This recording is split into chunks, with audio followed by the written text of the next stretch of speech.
Lick 8 is called wide angle, and it's going to use some voicings that we haven't used yet in this course. They're spread out triads, a little bit different sound, so check it out.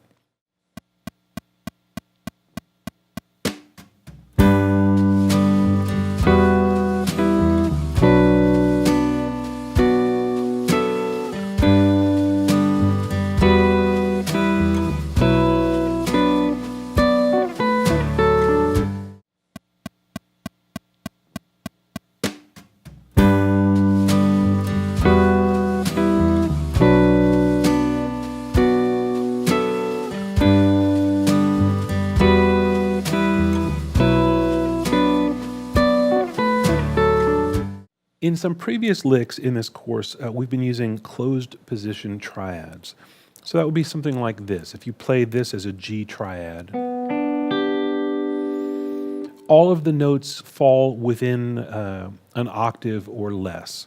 So very close together. That's a closed voice triad. But in this lick, in lick number 8, we're using open voice triads. So that's this sound. So assume that you want this B note on top. This would be the closed voice G triad, but by moving this G down an octave, so the middle voice goes down an octave. See that? I went from here, this is going to go down to here, and the other two notes, they stay as notes, but I have to change fingers so that I can play it.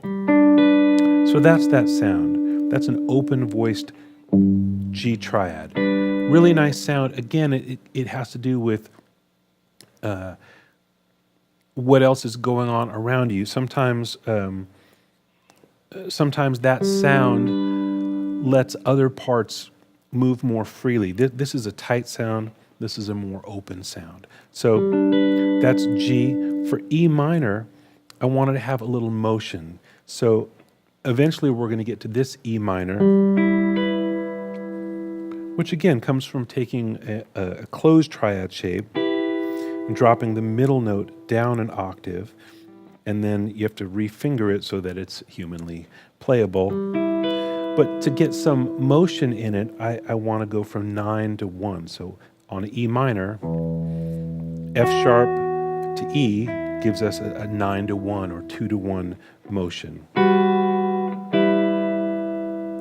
And then B minor, again, taking this and dropping the middle note down an octave gives us this. And this is just a nice sound.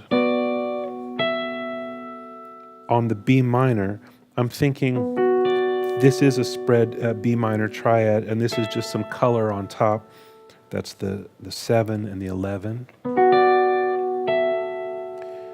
And then bar 5 uses that same G chord voicing, open E minor with the 9 to 1 motion. It's more orchestral than guitaristic. You would hear this if you were writing a string arrangement, say. And then same kind of thing now. Instead of going straight to B minor, we've got this thing. So now we've got 4 to 3 or 11 to 3, you could say. And then this last bit,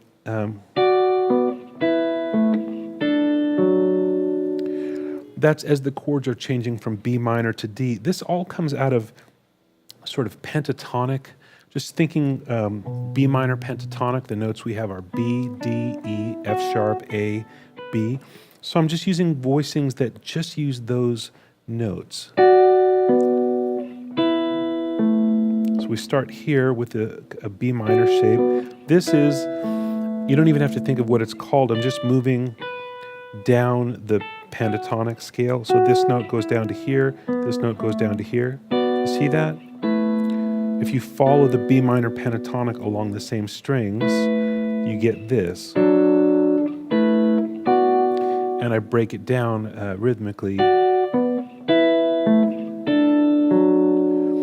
It's a nice sound. People sometimes forget that you can use pentatonic to make harmony. It's a different sound than using the typical 7-note diatonic triad harmony that we hear all the time. So check that out as a sound.